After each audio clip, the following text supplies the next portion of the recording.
Did Nikolas Cruz deserve the death penalty? I'm Levi Bimba, and this is Doulos.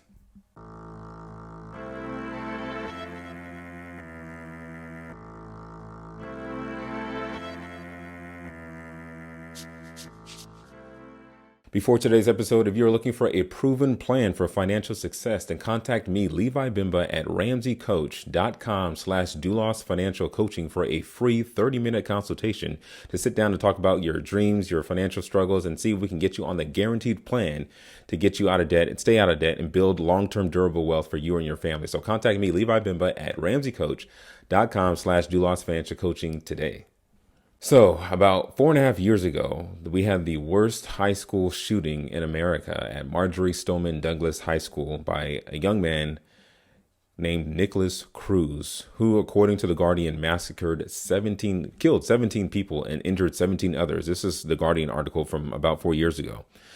It says 17 people were confirmed dead as the United States endured another horrifying school shooting at the hands of a teenage gunman armed with an AR-15 assault rifle.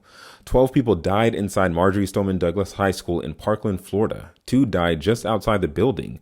1 died in a nearby street, and 2 victims died in hospital, a Broward County sheriff confirmed. After initial reports of a shooter, officers surrounded the campus, directing the evacuation of students from the scene, while other teens hid inside closets and under desks to stay safe. Students later told reporters that they at first thought alarms in the school were a fire drill until they heard gunshots in the hallways. And I'm going to play a little clip of the gunfire that the students were referring to. So it's a pretty intense. So just to give you a little bit of a warning, it's about 10 seconds long, but this is a little bit of what they experienced just 4.5 years ago. Holy. Oh my God!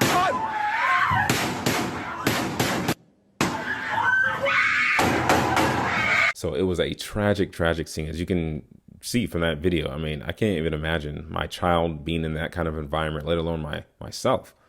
It's just a terrifying thought for any parent to have to go through and still go through 4.5 years later. I'm sure it hasn't gotten any easier.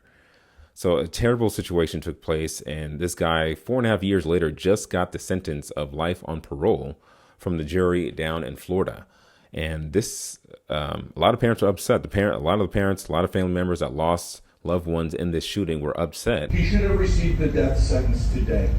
There was no mercy for a murder that was planned over a long period of time,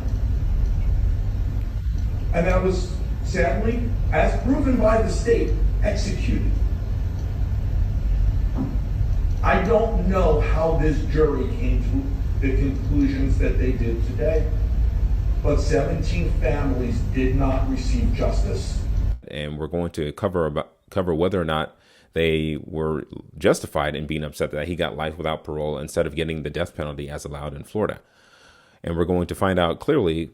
The Bible, I think, teaches this exactly how it ought to be so, because God obviously knows more than we do, and he knows how to set up a society, a country, civilian life better than we ever could, because he has infinite knowledge, infinite wisdom. And in his infinite wisdom, he starts in Genesis 9:6, by the way, right after he massacred the whole world for rebelling against him, and the world was filled with violence, and God destroyed the world. And as Noah gets off the boat, along with his sons and their wives, as they are beginning to repopulate the world, God gives this mandate, this first institution, really, you could say, of government. Genesis 9:6, whoever sheds man's blood, by man, his blood shall be shed. For in the image of God, he made man. So God places the highest value on men and women, and as far as his creation is concerned, because we are made in his image. We have the capacity to reason. We have the capacity to think, to create, to really develop the world as we've seen it, as we see it today. But more importantly, we have the capacity to have a relationship with God through his son, Jesus Christ, which is why we were created. We were created to be in relationship with our creator, with God, with Christ. But those who refuse to submit to the authority that God has laid down, refuse to submit to the biblical view of man and the value of man being made in the image of God, by default, they will not hold a high value of men as far as God's creation is concerned, especially in regards to crime and punishment. Another verse for you is Exodus 21:12, when God had just redeemed Israel out of Egypt, and he was laying down the law on how they should live as a society. Exodus 21:12, it says, "He who strikes a man so that he dies shall surely be put to death." Later on, when God has given the law in Leviticus 24:17, "If a man strikes down the life of any human being, he shall surely be put to death." And again, as if God wasn't clear with those three verses, he reiterates it again in Numbers 35:33, but adds a little nuance to this mandate. It says, "So you shall not pollute the land in which you are, for blood pollutes the land, and no propitiation can be made for the land for the blood that is shed on it, except by the blood of him who shed." So God is saying that a land, a country, a nation, it will be polluted, will be corrupted if people who are guilty of killing others are not put to death themselves, because there's no justice done. And when justice is not done, it's spread, it breeds throughout the land, and it becomes corrupt because people are not abiding by the divine mandate of putting people to death who have murdered other people. So God never prescribed prison as a punishment. God never said if somebody does X, put them in prison for 10 years, 5 years, 2 years until they do their sentence and then they're out. God never prescribed prison. So when leftists say we need to abolish all prisons, they're actually on the biblical track. They're actually getting something right, biblically speaking, in that manner. Now, how they go about that I'm sure would be wrong. But when it comes to actual prison existing, that wasn't part of God's prescribed punishment in ancient Israel. The only times where the Bible mentions somebody being put in ward or being put in some kind of holding facility is in Leviticus 24:10-17, where there was a young man who was fighting with another man, and this man, I guess, in their struggle and his anger, he blasphemed and cursed. And that says that in that passage that they put him in ward only until they knew what to do with him, because up until that time, they weren't really sure how to handle somebody who blasphemed the name of the Lord. But in that instance, God said, put this person to death. Anybody who blasphemes my name deserves to die. So after that, there was no prison. There was no need for prison. If somebody blasphemed, instant death penalty. Obviously, if it could be proven, with the assumption that these things are truly proven. Another instance of God, is ancient Israel using a little holding facility just for a brief period of time, by the way. So from time of crime to the time of death, it was probably a day, if that. It was in Numbers 15:32-36. A guy was working on the Sabbath. So he's picking up sticks, and God had already told the Jews, anybody who works on the Sabbath deserves to die. So the Israelites already knew what to do. For whatever reason, they were like, well, are we really going to put this guy to death? And God was like, yes, put him to death. He broke my law.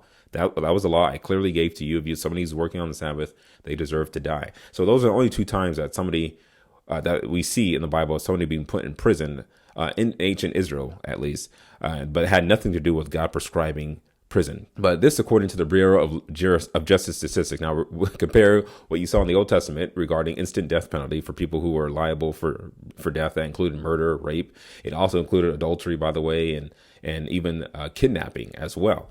So because God, again, places high value on human life, high value on human family.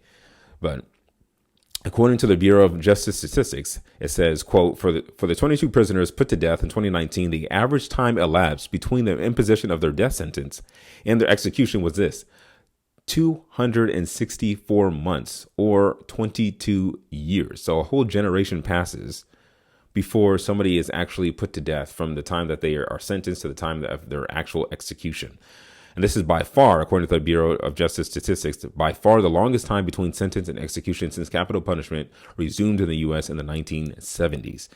So 22 years of somebody eating 3 meals a day. I'm not saying prison is the best environment. Obviously, there's a lot of evil that takes place, a lot of evil actions that I think are just unbridled there, unlike here outside of prison.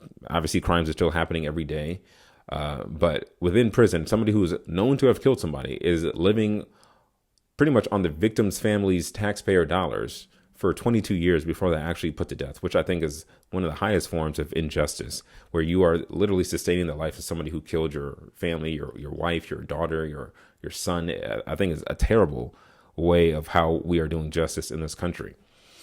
Because, again, we've refused to acknowledge and submit to the law of God as the standard.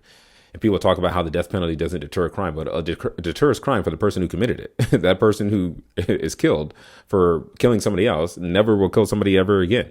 And beyond that, it's God's standard of whoever sheds blood, by man, their blood should be shed. So that's the standard, regardless of whether or not it deters crime. It deters crime for the person who actually did the crime.